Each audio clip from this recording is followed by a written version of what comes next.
Welcome back to English Speaking Corner, your quiet space for real confidence. Imagine you are standing in the lobby of your apartment building, holding two incredibly heavy bags of groceries.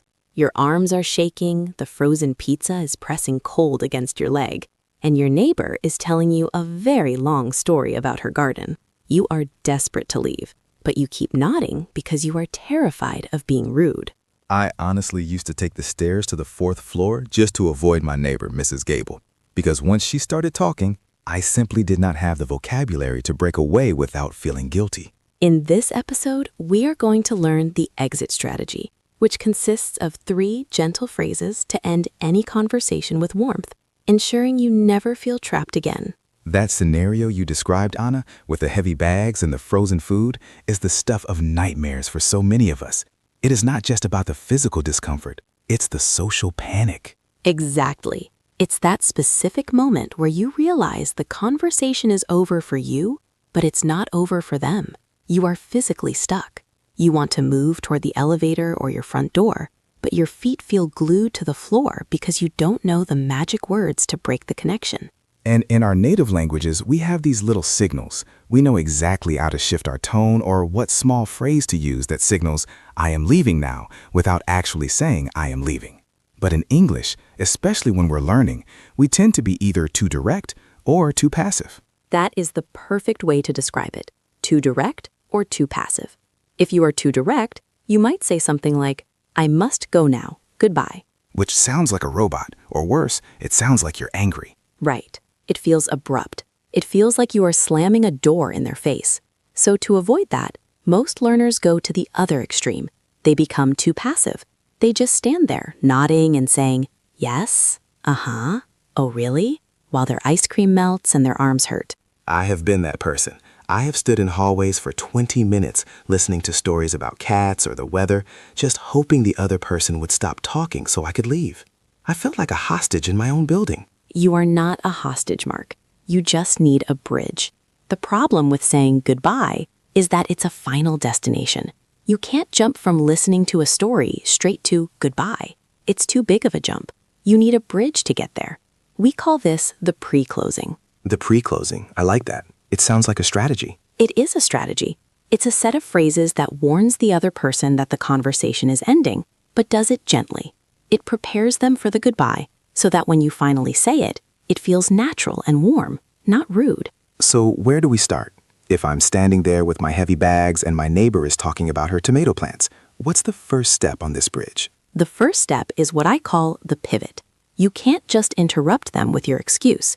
You have to validate what they said first, and then pivot to your exit. Validation is key. If I just say, I have to go, it implies I wasn't listening to them. Exactly. So let's say your neighbor, let's call her Mrs. Higgins, pauses for a breath. That is your moment. You start with a connecting word. Words like anyway, or well, or listen. Anyway is a very useful word in English. It signals a change in topic or a change in direction. It really is.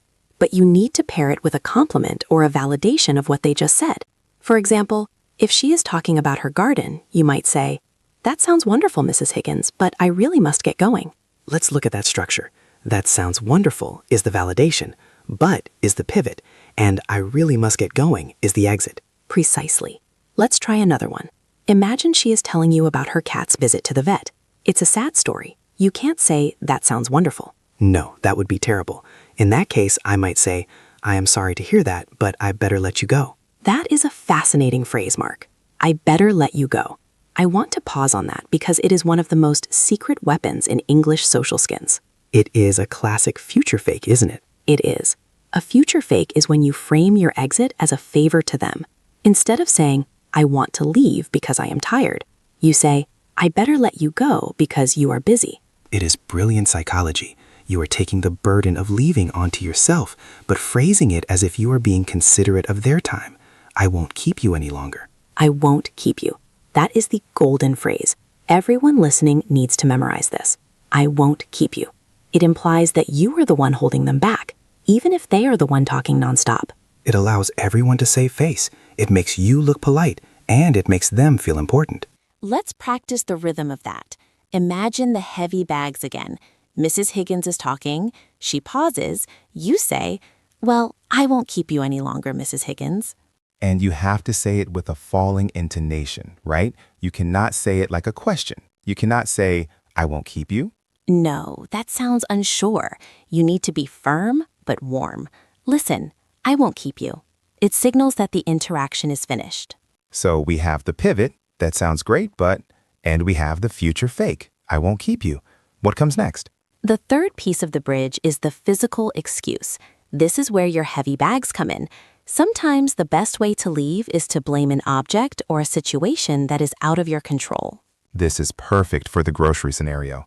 The frozen food is a ticking clock. It is a fact that cannot be argued with. Right. If you say, "I am tired," Mrs. Higgins might say, "Oh, just one more minute." But if you say, "My ice cream is melting," she cannot argue with physics. So the phrase would be something like, "I'd love to chat more, but I have got to get these frozen things into the freezer." I've got to get these into the freezer. It is specific, it is urgent, and it is not personal. You are not leaving her. You are saving your ice cream. I think that is why I struggled so much in the past. I always felt like I had to make up a lie, like I have a phone call coming in. But using what is actually happening in the moment is so much easier. It is the truth, which makes it easier to say confidently. If you have heavy bags, say, "My arms are about to fall off, so I better run upstairs." I better run. That is another great casual phrase. It doesn't mean you are literally going to sprint up the stairs. It just means you need to leave quickly. Exactly. I better run or I better make a move. These are very natural, native-sounding ways to announce your departure. They are softer than "I must go." I must go sounds like you are in a movie from the 1950s. I better make a move sounds like a friend talking to a friend. So let's put these three pieces together into a full sequence. We are back in the lobby, you have the bags, Mrs. Higgins has been talking for 5 minutes about the weather. Step 1, validate and pivot. It really has been cold lately, hasn't it? Anyway, Step 2, the physical excuse. my hands are freezing and this bag is getting heavy. Step 3, the future fake or the closing. So I won't keep you. Have a great evening. And then you start walking. That is the crucial part. You have to move your feet. That creates a complete package. It really has been cold. Anyway, my hands are freezing, so I won't keep you. Have a great evening. It is seamless. It is seamless because it respects the other person. You acknowledged them, you gave a valid reason, and you wished them well. There is no room for awkwardness there. You know, Anna, listening to this breakdown makes me realize how much of fluency is just having these scripts ready. It's not about knowing the definition of difficult words. It's about knowing the choreography of a conversation. Choreography is the right word. It's a dance. And just like a dance, you need to know the steps to exit the stage gracefully. I want to go back to the idea of the pivot for a second. We talked about anyway and well. Are there other ways to signal that shift? Sometimes anyway feels a bit strong if you don't say it with the right tone. That is a good point. If you say anyway too loudly, it sounds dismissive. A softer way to pivot is to look at your watch or check your phone, not in a bored way, but in a surprised way. Ah, the look at the time technique. Yes, you glance at your watch and say, "Oh my goodness, is that the time? I had no idea it was so late." That shifts the blame to the clock. It's not that I want to leave you, Mrs. Higgins. It's that the time has betrayed us.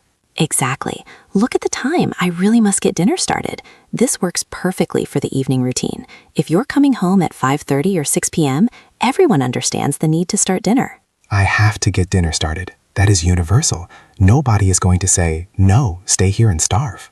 Unless Mrs. Higgins is offering you dinner, but that is a different problem. That is a whole different video.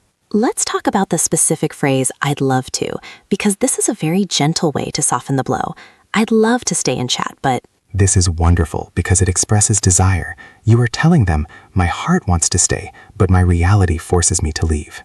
I'd love to catch up properly, but I am running late. Or I'd love to hear the rest of that story, but I promised my sister I would call her. I promised is another strong trigger. It shows obligation to someone else. It makes your exit feel responsible rather than rude. And notice the grammar there. We often use contractions. I'd love to, not I would love to. I've got to run, not I have got to run. Using the full forms can make you sound stiff and distant. I've got to run. It flows. It sounds urgent and dynamic. Let's try a variation for a different context. What if it is not a neighbor? What if it is a colleague you meet in the break room or the elevator? The heavy bags excuse doesn't work there. In the office, the universal excuse is a meeting or just work in general. Right. But again, you don't want to be abrupt. You can't just walk away from your boss or a coworker. So you could use the pivot. It sounds like that project is going well. Anyway, I better get back to my desk before my inbox explodes. Before my inbox explodes? I love that. It adds a little humor. Humor is a great way to exit a conversation. If you can leave them smiling, they won't remember that you left early. Or simply, right, I better let you get back to it. That is the office version of, I won't keep you. I better let you get back to it. That implies that they are the hardworking one. You are doing them a favor by leaving so they can work. It is very flattering. It is amazing how much of this is about managing the other person's feelings. We spend so much time worrying about our own feelings, our fear, our anxiety. But the solution is actually to focus on making them feel good about the end of the conversation. That is the secret to confidence. When you stop thinking, do I sound stupid? And start thinking, how can I make this person feel comfortable? Your English naturally improves because you are less tense. Before we move on to practicing this with a simulation, I want to ask about the warm wish. You mentioned it as the final step. Why is it important to add something after the excuse? Because the excuse is negative. I have to go is a rejection of the current moment. If you end there, the lingering feeling is rejection. You need to wrap it in a positive ribbon. So the warm wish is the ribbon. Yes. Have a great evening. Enjoy your dinner. Good luck with the gardening. Hope the cat feels better. That last one is specific to the conversation. That is pro level. If you can reference the thing they were talking about, you win the interaction. I gotta run, but let me know how the vet visit goes. That proves you were listening. It redeems the fact that you are leaving. It leaves the door open for next time. It says, I am leaving now, but our relationship continues. And that removes the guilt. I think that is what held me back on the stairs all those years. I felt guilty for ending the connection. But if I say, catch you later, the connection isn't broken. It is just paused. Catch you later is a great casual one. See you around is another. These are low-pressure goodbyes. So we have the theory, we have the pivot, the future fake or excuse, and the warm wish. But knowing it is different from saying it when your heart is pounding. That is why we need to build this into a reflex. It needs to be automatic. When you feel the weight of the bags, the words should just come out. Before we jump into the simulation, if you are finding these breakdowns helpful, make sure you are subscribed to the channel. We are building a whole library of these specific real-life moments to help you feel at home in English, not just like a student. Yes, please do join us. We want this to be your daily practice space. Now, let's go back to the lobby. I want us to create a simulator for our listeners. Okay, how should we do this? I will play Mrs. Higgins. I'm going to talk to you. I want you, the listener, to imagine you are holding those heavy bags. I'm going to talk, and then I will pause. In that pause, I want you to speak out loud.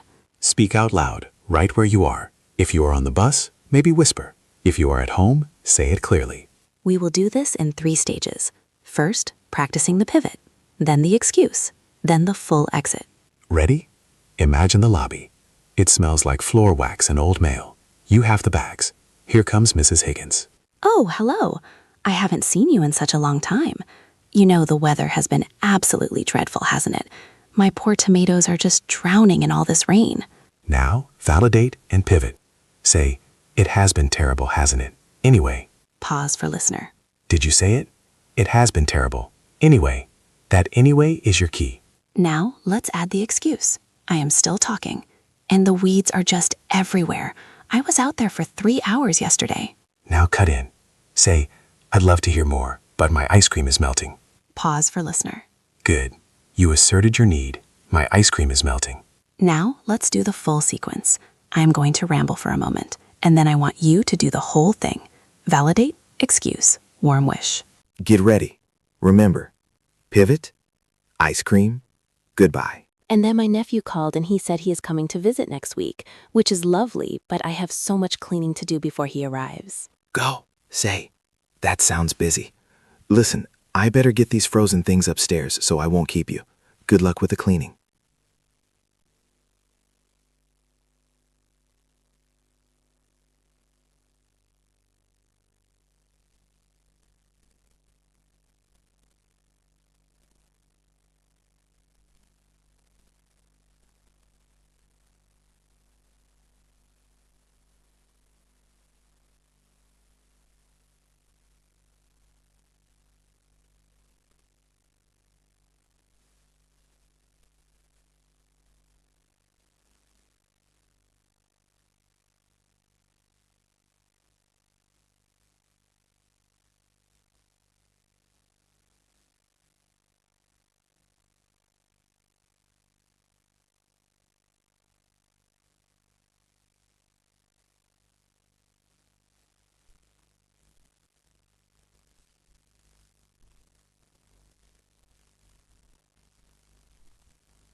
It is a relief, isn't it?